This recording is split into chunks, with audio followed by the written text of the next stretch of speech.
Subscribe for more content. Good morning. இன்னைக்கு நம்ம பார்க்க போற கிளாஸ் 10th Maths exercise 3.13ல first sum. Determine the nature of the roots for the following quadratic equation.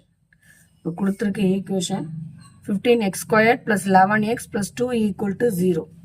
Compare with quadratic equation அது ax squared plus bx plus c. இந்த ஃபார்மட்ல quadratic equation ஃபார்மட்ல தான் இது இருக்கு.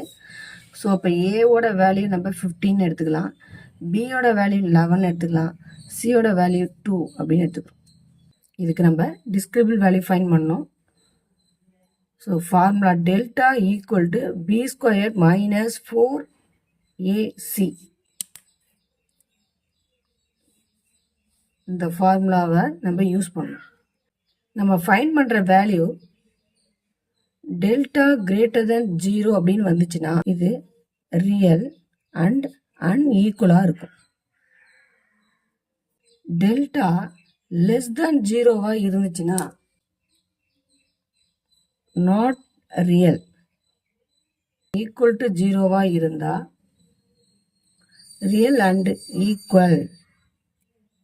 இந்த கண்டிஷனில் தான் நம்ம எழுதணும். இப்போ நம்ம வேல்யூ ஃபைண்ட் பண்ணுறோம். பியோட வேல்யூ என்ன? 11 ஸ்கொயர். இந்த ஃபார்முலாவில் இந்த வேல்யூவை நம்ம சப்ஸ்டிட் பண்ணுறோம். 4. ஏவோட வேல்யூ என்ன? 15. சியோட வேல்யூ 2. இப்போ 11 ஸ்கொயர் என்ன வரும்? 121 மைனஸ் 4 × 15 × 2 என்ன வரும்? 120. ஸோ ரெண்டுத்தையும் சப் பண்ணோம்னா 1. இப்போ டெல்டா ஈக்குவல் டு 1. 0 விட டெல்டா வேல்யூ எப்படி இருக்கு? கிரேட்டர் வேல்யூவா இருக்கு. ஸோ அப்போ இது என்ன வரும் அப்படின்னா ரியல் அண்ட் அன்ஈக்குவல் அப்படின்னு வரும்.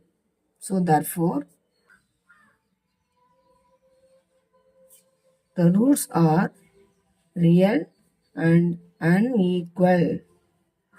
டெல்டா வேல்யூ 0 விட பெருசா இருக்கிறதுனால, கிரேட்டர் வேல்யூவா இருக்கிறதுனால real and unequal. So find பண்ணியாச்சு. நெக்ஸ்ட் செகண்ட் கொஸ்டின் பாருங்க. x squared minus x minus 1 equal to 0. So இதில் ஏவோட வேல்யூ நம்ம என்ன எடுத்துக்கலாம்? 1. பியோட வேல்யூ -1. சியோட வேல்யூ -1. ஸோ ஃபார்முலா என்ன? B square minus 4ac. இந்த வேல்யூவில் நம்ம இதை சப்ஸ்டிட் பண்ண போகிறோம். அப்போ பியோட வேல்யூ என்ன? -1 ஹோல் ஸ்கொயர் -4. ஏவோட வேல்யூ என்ன? 1. சியோட வேல்யூ -1. ஸோ இதை 1 ஸ்கொயர் பண்ண என்ன வரும்? -1 ஸ்கொயர் பண்ணால் 1 minus to minus plus 4 × 1 4, 4 × 1 4. So 4 + 1 5. இப்போ டெல்டாவோட வேல்யூ 5ன்னு வருது. டெல்டாவோட வேல்யூ என்ன வருது? 5 அப்படின்னு வருது. ஸோ இதுவும் ஃபர்ஸ்ட் சம் போல தான். அப்போ 0 விட டெல்டா வேல்யூ வந்து கிரேட்டராக இருக்குது, 5ன்னு இருக்கு.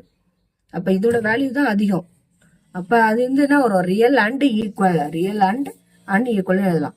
So therefore the roots are real and unequal.